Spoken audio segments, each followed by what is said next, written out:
Que a paz de Cristo esteja com você. Mais uma vez, mais um sábado, mais uma semana, estamos aqui juntos para compartilhar a palavra de Deus. Hoje eu gostaria de ler um trecho das Escrituras que nos escreveu o profeta Isaías, no capítulo 64, do verso 1 até o verso 4. Diz assim a palavra de Deus: Ó, se fendesses os céus e descesses, se os montes se escoassem diante da tua face, como quando o fogo inflama a lenha e faz ferver as águas, para fazeres notório o teu nome aos teus adversários, assim as nações tremessem da tua presença.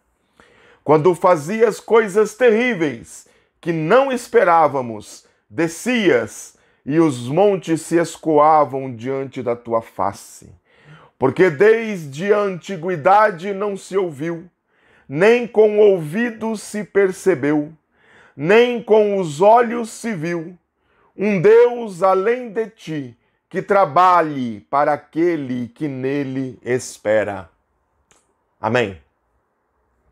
Graças a Deus pela sua bendita e gloriosa palavra. Palavra dita naquilo que nasceu no sentimento e no coração do profeta Isaías. E às vezes esse mesmo sentimento ocupa o nosso coração, a nossa alma.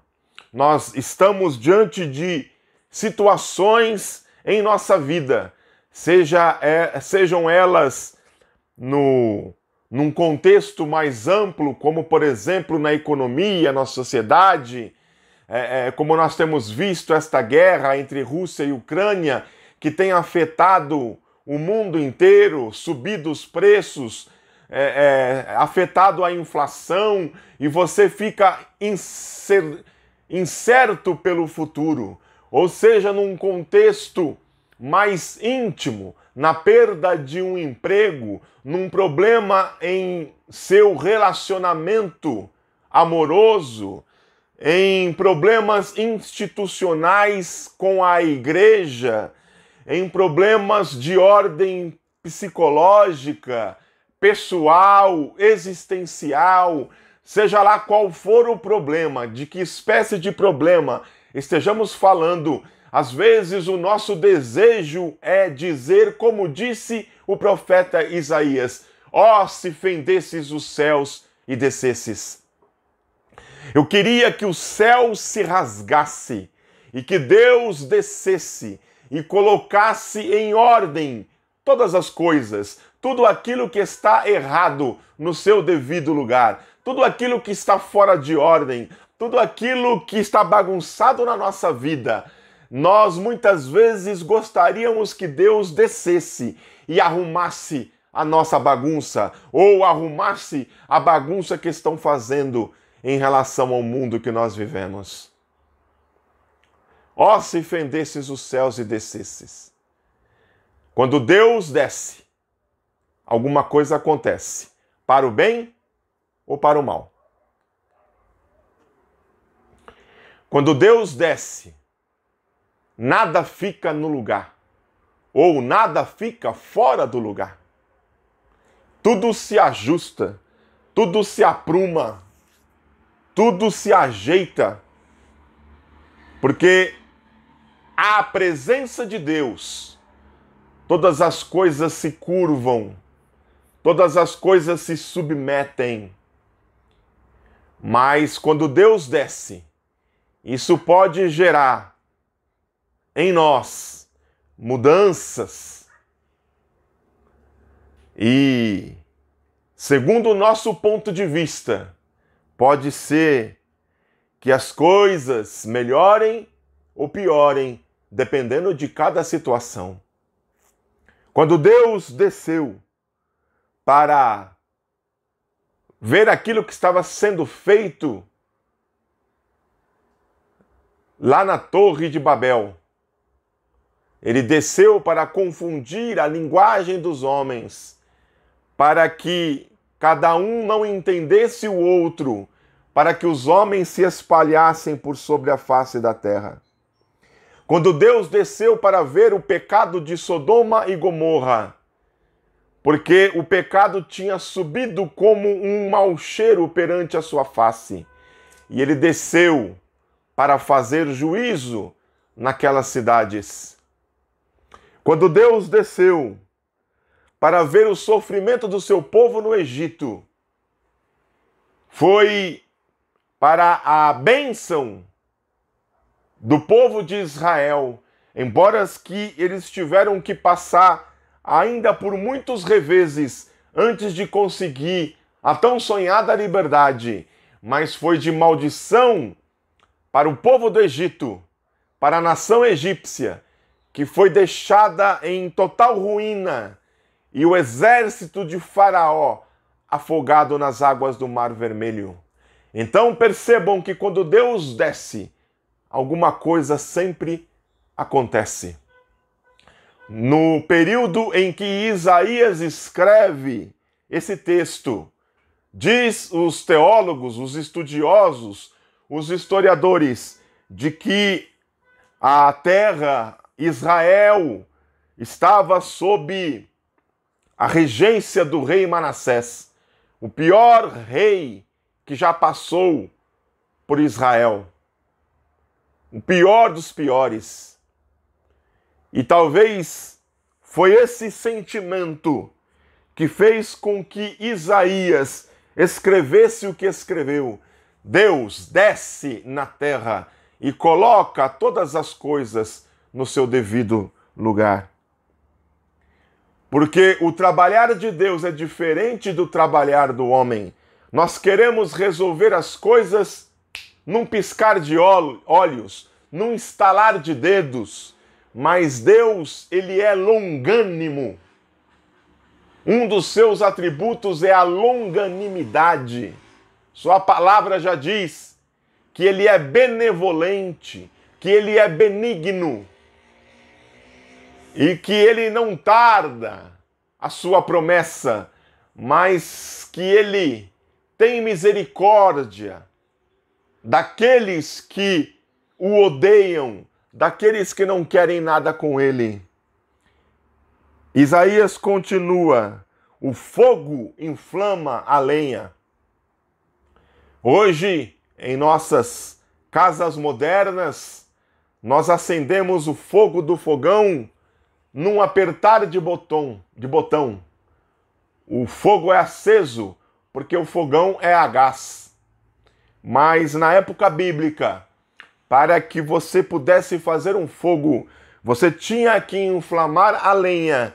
E dependendo da lenha, o fogo demorava muito para queimar essa lenha, para fazer ferver a água. Era um processo demorado, porque Deus é assim, ele é longânimo. E muitas vezes nós queremos que Deus desça, mas às vezes Deus usa de longanimidade. Mas às vezes é preciso Deus descer. Deus, ele desceu mais uma vez no Monte Sinai, fazendo tremer os montes. E é essa a visão que Isaías tem em sua mente. Isaías não viveu esse período, mas ele leu a respeito. Ele ouviu falar deste acontecimento. E é isso que Isaías quer trazer à memória. Ele quer que Deus desça de novo como desceu no Sinai. Ele quer que Deus provoque no povo um temor e um tremor, para que o povo ajoelhado o adore. Mas Deus já fez isso. E a resposta que Deus conseguiu foi de que o povo fugiu da presença de Deus por medo. Não teve a ousadia de se dirigir a Deus como Moisés teve. Então Deus, ele desce novamente, agora não em poder e glória visíveis, mas no formato de uma criança, nascido em uma manjedoura, cheio de graça e de misericórdia, com poder e glória também, mas não segundo o homem, mas segundo Deus. Jesus desceu à terra desse jeito. Jesus veio para mostrar o rosto de Deus. E as pessoas preferiram, em sua grande maioria, não dar ouvidos àquilo que Jesus veio dizer a respeito de Deus.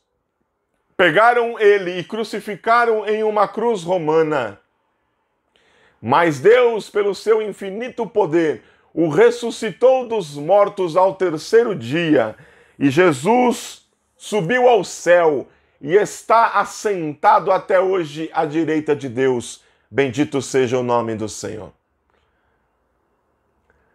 É uma maneira de Deus resolver as coisas, mas somente para aqueles que aceitam esse domínio, esse poder que veio revestido de carne humana, que viveu entre nós durante 33 anos e de que é adorado hoje por igreja, pela sua igreja, pelo seu povo em todo o mundo. Bendito seja o nome do Senhor. Eu não sei o que você está passando.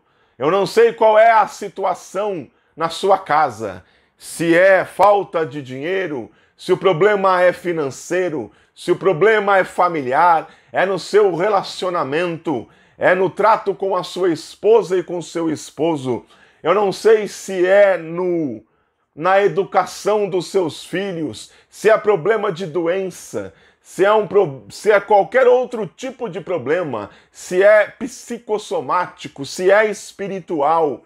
E talvez você esteja dizendo: Deus, desça do céu e resolva o meu problema. Eu quero dizer que Deus, ele é livre para fazer aquilo que ele quiser fazer.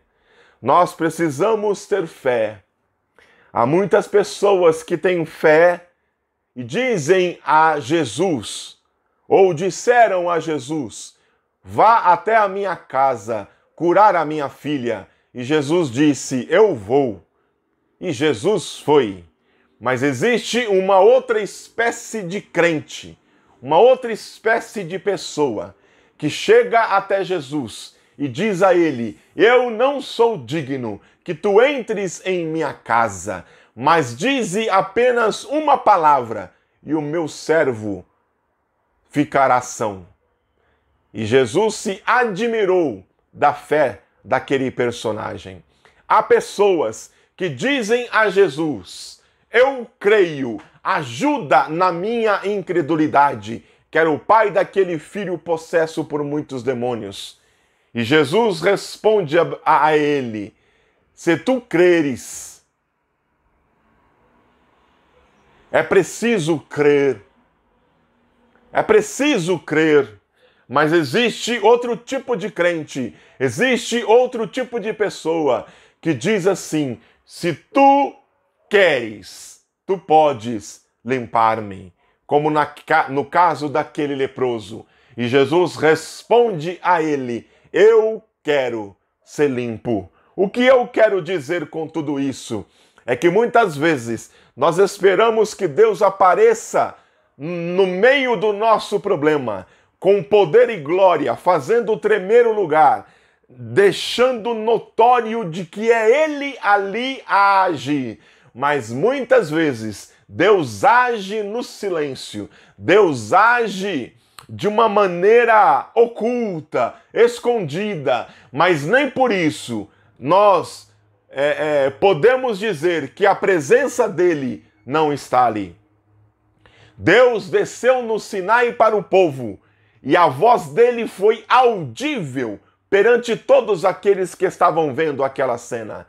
Mas em um outro lugar, em um outro momento, Deus ele resolve um problema seríssimo que estava acontecendo, de que o seu povo, o povo escolhido, o povo de Israel, seria exterminado da face da terra por causa da maldade de um homem chamado Amã, lá na época da rainha Esther.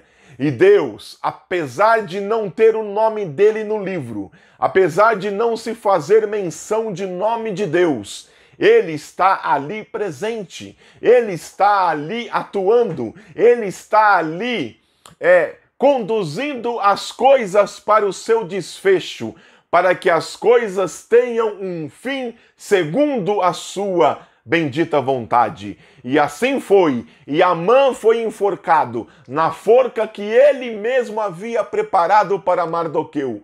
O povo de Israel se livrou de ser exterminado, se livrou de ser morto, e a rainha Ester, junto com Mardoqueu, foram exaltados perante todos. Bendito seja o nome do Senhor. Deus não está ali visivelmente, mas Deus está agindo nos bastidores. O que eu quero dizer com tudo isso? Deus rasgando o céu e descendo para resolver os nossos problemas. Pode ser que nós não vejamos da maneira que nós queremos ver, mas nós temos que ter fé para perceber Deus, para ver Deus nos detalhes, para ver Deus nas coisas pequenas e ver que em tudo Deus está agindo em nós, por nós, através de nós e apesar de nós. Bendito seja o nome do Senhor. E a conclusão que todos nós devemos chegar é essa, que o profeta Isaías chegou, porque desde a antiguidade não se ouviu.